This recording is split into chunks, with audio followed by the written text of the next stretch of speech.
और इस प्रजाति की खासियत ये क्या है, एक किसान है, एक इंडस्ट्री है, शुगर इंडस्ट्री है। एक को चीनी की मात्रा चाहिए, एक को पैदावार चाहिए। भगवान की दया से मैं सफल हुआ कि दोनों एक साथ बढ़ गया। उत्तरी भारत में मैं मानता हूँ कि यदि सबसे बड़ी कोई बीमारी है तो वो पाटा है। मतलब जो आपने पाटा बताया, ये एक महत्वपूर्ण बिंदु है जो आपको याद रखना है कि पाटा लगाने से आप बचेंगे तो ज़्यादा अच्छी पैदावार, उत्पादन प्रभावित आपका नहीं होगा, ऐसा सर का कहना है। अब इसके अगले बिंदु पर बात करते हैं कि सिंचाई, उर्वरक वगैरह को लेकर कैसे गन्ने की खेती में ध्यान रखे किसान, और उसके बाद बात करेंगे वो समस्या जो मैंने बहुत ज़्यादा देखी, टॉप बोरर, उसके बारे में। सर देखिए, जहाँ तक फर्टिलाइज़र का इस्तेमाल है तो जो भी फास्फेट का फर्टिलाइज़र है, चाहे वो सिंगल सुपर फास्फेट है या DAP है या इवन NPK है, मतलब फास्फेट का जो फर्टिलाइज़र है वो पानी में घुलनशील नहीं है। तो जनरली देखा गया किसान बुआई के बाद भी DAP का इस्तेमाल करते हैं। अब वो जहाँ डाल दिया उसको वहीं पड़ा रहेगा, पानी में घुल के जड़ों के पास तो जाएगा नहीं, और जड़ें ऊपर आएंगी नहीं, तो इस्तेमाल नहीं होगा उसका। तो जितना भी फास्फेट का फर्टिलाइज़र है वो सबसे पहले डालना चाहिए। जब भी लाइन खोले या फरो ओपन करें, उसके अंदर पहले खाद डालिए। DAP डाल रहे हैं तो यूरिया डालने की ज़रूरत नहीं है, पोटास और DAP मिला के डाल दे उसके अंदर। फिर उसके बाद बीज का टुकड़ा रखना, ये सीक्वेंस यही रखना चाहिए, पहले खाद फिर बीज का टुकड़ा। और यदि दीमक की समस्या है तो फिर दीमक का जो माली का फुहारा होता है उससे उसमें घोल के दवाई का इस्तेमाल करें, और 1.5-2 इंच मिट्टी से उसको ढक दें, और उसके बाद उसकी सिंचाई करें। परंतु सिंचाई ये नहीं होना चाहिए कि सुबह लाइट आई, मोटर ऑन होगी, खेत में चल रहा है, इतना पानी भर गया है, तो फिर उस जमाव को प्रभावित करेगा, नहीं होगा, जमाव बहुत कम हो जाएगा। तो हल्की सिंचाई करें, लाइनों में करें तो बिजाय एक तो पानी भी कम लगेगा, ऊपर से जमाव का प्रतिशत आपका बढ़ेगा, नुकसान नहीं होगा कोई उसका, और जल्दी काम हो जाएगा। तो बिजली की भी बचत है, चाहे बिजली फ्री हो या कुछ है, परंतु बचेगी तो और कहीं इस्तेमाल होगी। सर कितना पानी मांगती है, मतलब एक फसल कितनी बार सिंचाई मांगती है? ये मौसम पे निर्भर करता है कि ये नहीं कह सकते कि कितनी देनी चाहिए। जैसे यहाँ के हिसाब से 10-15 सिंचाई करते हैं लोग, और बारिश अच्छी हो गई, लंबे ड्यूरेशन तक होगी तो वो घट के 4-5 भी रह सकती है, 5-6 भी रह सकती है। सर महत्वपूर्ण समस्या टॉप बोरर वाली, जिसको मैंने बहुत ज़्यादा किसानों में सुना, देखा, और परेशान बहुत मुझे किसान दिखे कि टॉप बोरर की समस्या रहती है, और उसको सही समय पर ये पकड़ नहीं पाना कि टॉप बोरर की समस्या है, और बहुत देर बहुत सारे किसानों को हो जाती है और उससे उत्पादन प्रभावित होता है। देखिए, टॉप बोरर ही एक अकेला ऐसी समस्या है जिसके लिए दवा का इस्तेमाल लगने से पहले करना पड़ता है। बाकी सारे जितने भी कीड़े हैं या बीमारी है उसके लिए आने के बाद, क्योंकि एकदम से नहीं फैलता, आने के बाद थोड़ा सा नुकसान होगा, वो चल पड़ता है, तो बाद में करना चाहिए, पहले एडवांस में नहीं करना चाहिए। परंतु टॉप बोरर एक ऐसा है कि जब वो लग जाएगा, फसल पे लग गया, जिस भी कल्ले पे लग गया, तो उसकी ग्रोथ को वहीं रोक देता है, तो वो लगना नहीं चाहिए, उससे पहले दवा का इस्तेमाल होना चाहिए। तो ऐसा नहीं है कि ये जो प्रजाति है अभी ससेप्टिबल हुआ है, ये रिलीज होने से पहले हमें पता चल गया था कि ये टॉप बोरर के लिए ससेप्टिबल वैरायटी है। तो जैसे ही ये रिलीज़ किया तो हमने इसकी पैकेज एंड प्रैक्टिसेस जब भी बनाई तो हमने उसमें एक सेंटेंस लिखा कि इस प्रजाति के लिए टॉप बोरर, चोटी बेधक कीड़े का जो प्रबंधन है वो आवश्यक है, यानी उसके लिए दवा डालना आवश्यक है। तो लकीली एक ये कोरोजन नाम से एक दवाई मार्केट में आई, जो कि 85 से 90 दिन का उनका क्लेम है कि कितने दिन तक वो काम करती है। और मैं मानता हूँ कोरोजन का बहुत बड़ा रोल है इस वैरायटी को आगे बढ़ाने के लिए। सर एक बार वो विधि हमारे किसानों को बताएं कि उन्हें कितनी मात्रा में, जैसा आपने कहा कि प्रिवेंशन ज़रूरी है, तो पहले से आपको वो दवाई डालनी है, तो वो कितनी मात्रा रहेगी, कितने एकड़ या हेक्टेयर के हिसाब से, और कब देनी है उसे, किस विधि में, वो भी एक बार बताएं। तो देखिए, वही मैं जैसे बता रहा था ना कि 2009 से तो काफ़ी एरिया बढ़ गया इसका, और हमने दे और भी पहले दिया था शुगर फैक्ट्री को लोकल एडप्टेबिलिटी ट्रायल के लिए। 2002 का तो खैर ये नंबर है, 02 है वो ईयर का नंबर है, 2002 का नंबर है। तो 5-6 से हमने शुगर फैक्ट्री को इसको देना शुरू किया था।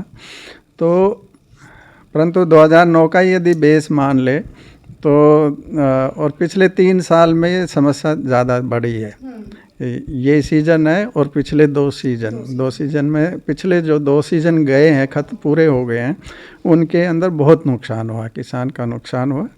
और मतलब मैं जब खेत देखता था तो मेरे को भी बहुत दुख होता था। मैं भी एक किसान परिवार से आता हूँ, तो ऐसी हालत में था कि मेरे को बहुत दुखित होता था जब भी मैं ऐसे खेतों में टॉप बोरर को देखता था।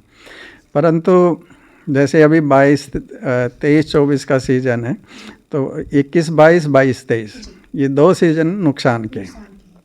परंतु 21-22 से पहले और 2009 के बीच में तो ऐसा नहीं हुआ। कारण समझना बहुत ज़रूरी है कि ये स्थिति क्यों आई है, क्यों आई ये समझने की ज़रूरट है। तो जैसे ये दवाई आई वैसे ही टॉप बोरर कम होता चला गया। किसान ने जब दवा का सही समय पे इस्तेमाल किया, जो रिकमेंडेशन थी उसका इस्तेमाल किया, जो तरीका था वो भी सही तरीके से अपनाया, सही मात्रा में दवाई का इस्तेमाल हुआ, सारा सही हुआ। यानी कि मेथड भी सही, टाइम भी सही और क्वांटिटी इंसेक्टिसाइड भी सही, सारा सही हुआ। 4-5 साल के बाद जब ये लगातार दवाई का इस्तेमाल हुआ तो ऐसी स्थिति आ गई, टॉप बोरर दिखाई देना बंद हो गया। तो फिर लोग किसान बेफिक्र हो गया क्योंकि रिकमेंडेशन ये है कि 350 से 400 लीटर पानी 1 एकड़ में लगना चाहिए। कोई भी जो डालेगा पीठ के ऊपर जो टंकी है उसको 15 लीटर की या 20 लीटर की लेके चलेगा तो कष्ट तो होगा ही। तो किसान ने क्या किया, उसको यूरिया में मिला के फेंकने लगे, क्योंकि टॉप बोरर इतना समस्या ही नहीं दिखाई दे रही थी उनको। किसी ने मिट्टी में मिक्स करके वैसे ही डालना शुरू कर दिया।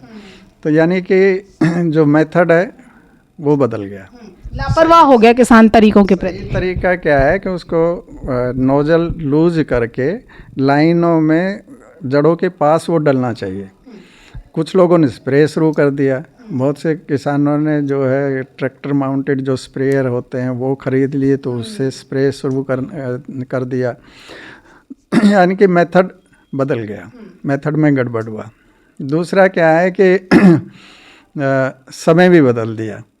एक रिकमेंडेशन आगे जो कि कहीं साइंटिफिक इंस्टीट्यूशन से नहीं था, कंपनी वालों ने दिया या शुगर फैक्ट्री वालों ने दिया कि पहले पानी पे डाल दो, कोर बोलते हैं कि कोर के ऊपर डाल दो। अब एक कोई किसान ऑटम प्लांटिंग कर रहा है, यानी कि अक्टूबर से लेके और मई तक की प्लांटिंग होती है, उसमें पहला पानी अलग अलग स्टेज पे आता है। तो टॉप बोरर क्या है कि एक फसल चक्र के अंदर 6 पीढ़ियाँ आती है, हर 1-2 महीने पे 1 पीढ़ी आती है। तो जो पहली पीढ़ी आपको मार्च महीने में खेत में दिखाई देती है, जो कि बहुत कम मात्रा में रहता है। यदि मेरा ये मानना है कि पूरे 1 एकड़ का फील्ड देखे तो 150-200 कल्ले से ज़्यादा वो नहीं मिलना चाहिए उसके अंदर। तो उस टाइम यदि किसान अप्रैल के महीने के अंदर 15 अप्रैल के आसपास एक बार अपने खेत में घूम के देख ले, फसल छोटी होती है, ऊपर से आसानी से दिखाई दे जाता है, कोई छेद वाला या जो ये किसानों को पता है कि इस कल्ले के अंदर टॉप बोरर लगा हुआ है, क्योंकि उसमें छेद होते हैं, जैसे छर्रे के छेद होते हैं, ऐसे पत्तों में के छेद होते हैं। तो उनको जड़ से थोड़ी सी मिट्टी से नीचे काट के खेत से बाहर निकाल दे, चारे में चरा ले किसान, उससे किसान को कोई नुकसान नहीं है। 7 दिन के बाद जाके देखेंगे जहाँ काटा है उसकी जगह 4-5 टिलर और निकले मिलेंगे। यानी कि किसान को पैदावार का कोई नुकसान नहीं, सिर्फ करने की ज़रूरत है, जो कि करता नहीं है। किसान को दवा दो बता दीजिए तो डाल देगा, परंतु ऐसा मैकेनिकल जो इजी है और बहुत कारगर है उसको करने में कतराता है। ये कुछ महत्वपूर्ण बातें हैं और सर से बात करते हुए मुझे खुद एहसास हो रहा है कि मतलब 3.5 दशक का एक लंबा समय सर ने दिया है कृषि क्षेत्र को, देश के किसान को, खासतौर पर गन्ने को लेकर जो उनकी रिसर्च रही, जो इसकी प्रजातियों को लेकर उनका पूरा रिसर्च रहा, उसको लेकर। और एक जो बात मुझे याद आती है कि हम कहते हैं करत करत अभ्यास से जरमत होत सुजान, रसरी आवत जाते सिल पर पड़त निशान। तो वो बात है, मतलब सर से बात करते हुए मुझे बिल्कुल ऐसा लग ही नहीं रहा है कि मुझे इस विषय में नहीं जानना है। तो आपको भी दिलचस्पी ज़रूर होगी, यदि आप एक गन्ना किसान हैं तो सारी बातें महत्वपूर्ण हैं, आपको सुननी चाहिए। सर समय को लेकर भी बताइए, जो हम छूट गए बीच में, कि समय क्या रहे जब ये दवा डालनी है किसान को। वो मैं वही कह रहा था, जो पहली पीढ़ी है उसकी रोकथाम कल्ले काटने से करेंगे तो आपके खेत से कीड़ा बाहर हो गया, जो मतलब बच गया, किसी कारणवश ध्यान इधर हो गया किसान का, कुछ एक आधे बच जाते हैं तो वही खेत में रहेंगे, मेजोरिटी में आपने खेत से बाहर कर दिया कीड़ा। तो अब दूसरी पीढ़ी आएगी मई के अंदर, तो उस टाइम क्योंकि ये जो दवा है कोरोजन है, या अब इसी केमिकल को बहुत सी दूसरी कंपनियां भी बनाने लग गई है, हेलीप्रो भी है, धानुका भी है, और नेटको है, तो बहुत सी कंपनियां इनको बना रही, उसी केमिकल को बना रही है, क्योंकि अब पेटेंट ख़त्म हो गया है, इसलिए दूसरी कंपनी बना रही है। तो ये 85 से 90 दिन काम करता है। तो मई के अंदर जब दूसरी पीढ़ी आती है उससे पहले इसको डालना ज़रूरी है। तो यदि मोटे तौर पे कहे तो अप्रैल के आखिरी सप्ताह से मई के पहले सप्ताह के बीच में दवाई डलनी चाहिए। डालने का तरीका, नोजल खोल के जड़ों के पास 350 से 400 लीटर पानी में डलना चाहिए। सर दवाई की मात्रा 150 ml की एक शीशी आती है, वो 1 एकड़ के लिए पर्याप्त है, तो वो उससे डाल दे उसको। और सही स्टिक है, जो किसान खुद खेत में जाते हैं उनको अपने खेत में जब भी वो टॉप बोरर की जो तितली है वो दिखाई दे, उस दिन वो उसमें दवाई डाल दे। कुछ समय सर, सुबह का शाम का, किस समय में डालनी है, ऐसा कुछ नहीं है, क्योंकि वो नीचे जड़ों के पास जाना है, तो उससे कोई फ़र्क नहीं पड़ता, किसी भी टाइम किसान डाल सकता है। तो उससे जो मई में एक पीढ़ी आएगी वो ख़त्म हो जाएगी, और जो जुलाई में तीसरी पीढ़ी आएगी, वो 2 पीढ़ी यदि कंट्रोल कर दी तो चौथी पीढ़ी के लिए कोई इधर उधर से आ गया तो ही बचेगा, नहीं तो नहीं होगा। इससे ज़्यादा दवाई का इस्तेमाल नहीं करना चाहिए। इन पिछले 2 सालों में जैसे जैसे किसान का नुकसान हुआ, वैसे वैसे रसायनों का प्रयोग भी अंधाधुंध बढ़ा, और बगैर रिकमेंडेड दवाइयाँ भी डाली। मैंने खुद देखा है कि लोग शराब का स्प्रे कर रहे हैं। वेस्टर्न यूपी में मैं खेत में न्यूज़ वगैरह में हमने भी बहुत देखा सुना। मैंने देखा कि बोतलें पड़ी हुई है, मैंने कहा ये क्या कर रखा है, कौन यहाँ बैठ के कौन पीता है, और ये गन्ने को पिलाई जा रही है। तो शराब का हुआ।